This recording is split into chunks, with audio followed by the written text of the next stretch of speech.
We got to talk about that silent killer in the Eastern Conference, and that's the Orlando Magic. Hit that rock.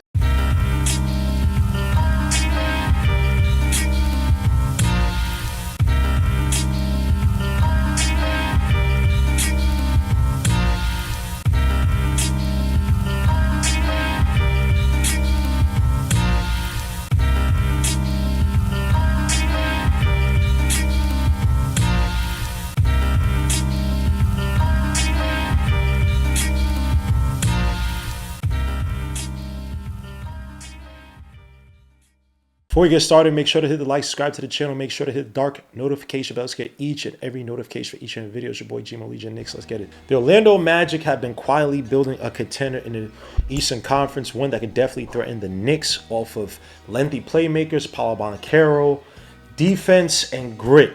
This is a team that, again, Paolo Banchero, one of the better young players in the league, definitely going to be a top 5, if not top 3 wing in the league in the next few years. You saw him elevate his game against the Boston Celtics this past playoffs.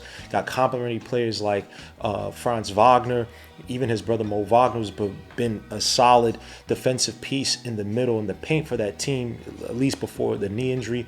Scorers like Wendell Carter, who can definitely be a nuisance scoring wise in the paint when healthy.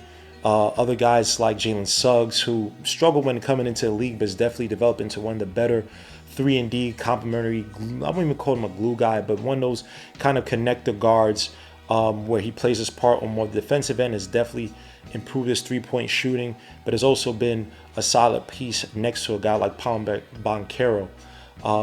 And when you look at the squad, this is a squad that ranked 26th in defense in Steve Clifford's last year, with the Magic, a coach who's known for his defense, to number 2 in overall defense the past 2 seasons under Jamal Mosley. And although the Magic had a .500 record last season, they were 10th in all the NBA in their record against their respective conference, going 31-21 and having winning records versus Boston at 2-1, Indiana at 3-1, and Detroit at 2-1, despite major injuries to key players such as Mo Wagner and Jalen Suggs. When you look at some of the issues that has just plagued the Orlando Magic over the past few seasons, obviously injuries was one of them, but the other two were point guard play and shooting. Now, the guard issue has been ongoing for years, having a weird problem where they kind of had a glut but just ill-fitting pieces for what they're trying to look for or trying to get.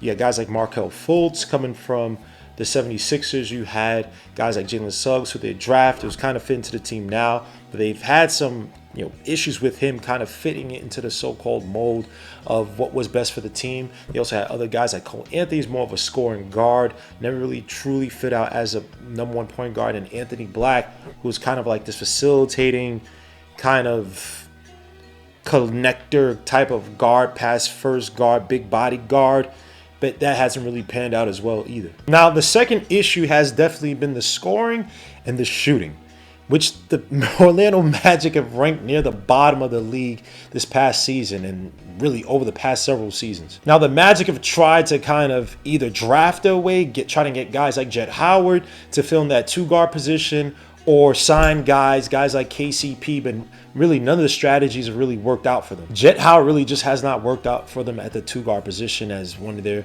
so-called key young players drafted, and KCP probably put up some of the worst 3-point shooting numbers of his career, not just in the regular season, but in the playoffs, where he was just largely not dependable, playing alongside Paolo Banchero when Paolo really needed it. So what did the Magic do? They went out and got one of the best perimeter scorers in the league, in a guy that's my son, Desmond Bane from the Memphis Grizzlies. Not only is Desmond Bane one of the best 3-point shooters in the league, putting up 41% in the regular season for his career and 39% in the playoffs for his career, despite shooting like garbage for the past 2 seasons. But he's also proven to be a competent ball handler, putting up 3.8 assists a game for his career and 5.3 assists for the last 2 seasons. Now, his numbers definitely popped when Ja Morant was out for 25 games last season, putting up 6.2 assists per game. Mind you, Desmond Bane was doing all this despite all the chaos in Memphis with the conflicting offensive philosophies between former head coach Taylor Jenkins and the current GM Zach Kleiman. And just for addition, if Desmond Bane was on the Magic, he would actually have led them in assists this past season at 5.3 a game. Now, when you look at some of the ways in which Desmond Bane scoring complements a guy like Paolo Banchero, I don't think the Magic have had as good of a catch and shoot shooter, at least potentially, as Desmond Bane can be for the last several seasons. Now, granted, when you look at Desmond Bane's numbers, his catch and shoot numbers, they have dipped, but that was also because of design, right? Design of the offense, Ja Morant being out, the ball had to be a little bit more in his hands. But when you look at the last time his usage rate was below 24%, that was back in 2021-22, he was able to put up 6.9 points off the catch and shoot per game, which was good for 7th in the league on 47.4% from the outside, which is freaking, it's excellent, it's elite. And for context, Desmond Bane still put up 42% off of all catch and shoots last year for the Memphis Grizzlies, playing alongside Ja Morant and playing in that chaos of an offense. Who led it for the Orlando Magic? That was Caleb Houston at 40%. Now, when you look at how he fits into that squad, you could just go back to what the Boston Celtics did to Orlando Magic, or actually better, what the Orlando Magic couldn't do against the Boston Celtics.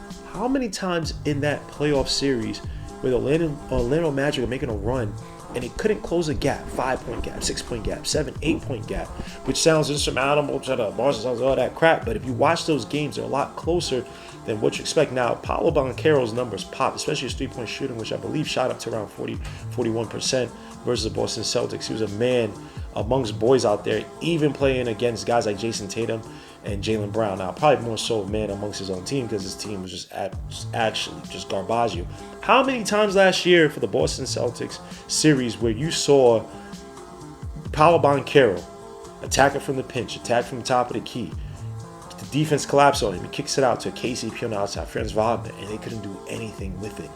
Desmond Bane changes that. Also, too, now you can't just hone in on a guy like Paolo Banchero. Now, granted, I'm not saying Desmond Bane is a guy who's going to run your offense or be the number one B. That's not really his role.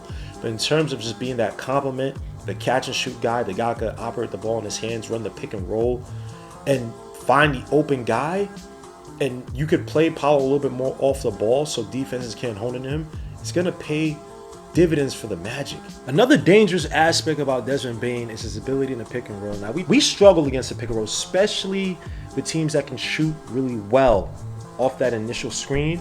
The Celtics have killed us. The Indiana Pacers killed us when we, for some reason, the playoff stopped or went back to playing drop back. And that's the thing I'm scared about with Desmond Bane now.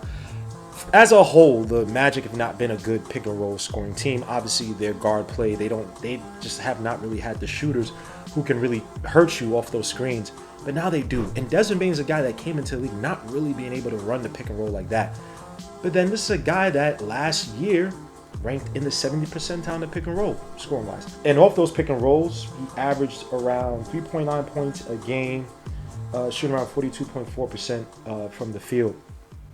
But dangerously enough, when Ja Morant was out 2 seasons ago, I think he only played that 1 year. He played at like 9 or 10 games.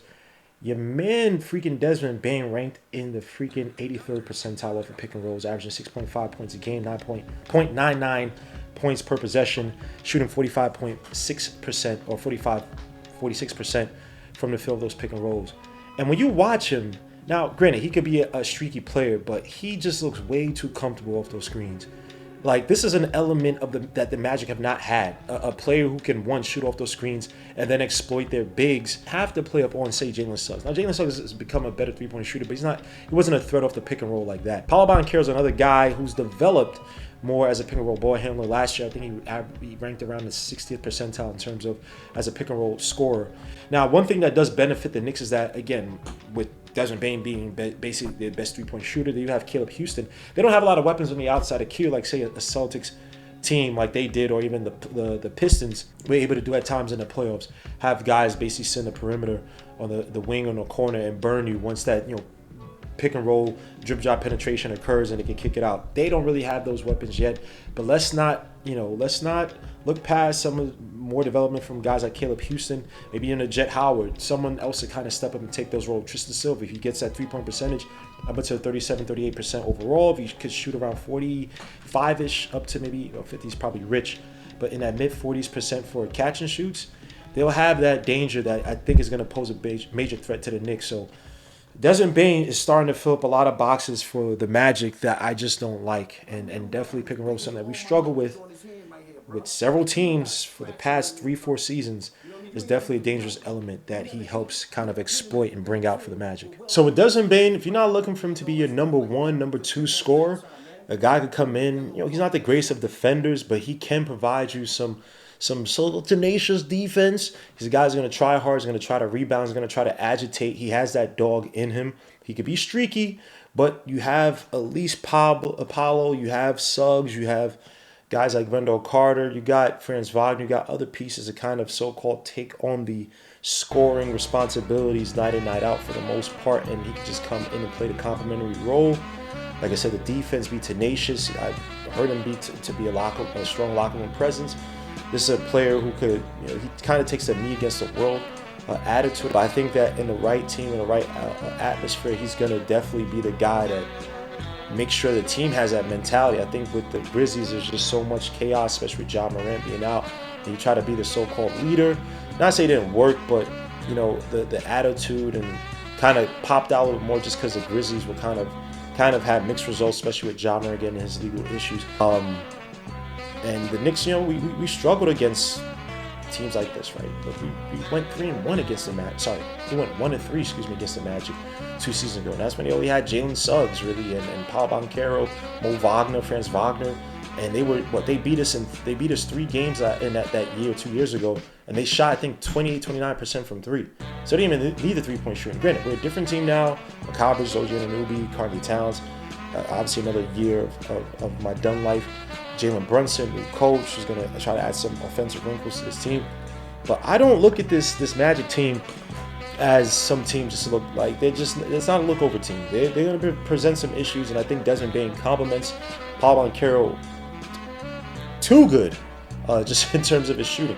You also have other guys, obviously, guys coming off the bench, but young players like Tristan Da Silva, who flashed last season for the Magic, come in. And if he ever gets his 3-point shooting around 39, I would say 39, 38, 37%, that's another issue you have to worry about. So the depth, the defense in the paint, the scoring in the paint, which we struggle with, the physicality, the big playmakers, these lengthy wings, obviously Paolo Banchero, Desmond Bane on top of that to just provide that deadly shooting touch. The guy that when they kick it out to him, Paolo Banchero's driving, Suggs is driving, and Suggs and other guys three-point shooting. Kick it out to Desmond Bane. The Knicks gonna have to account for that.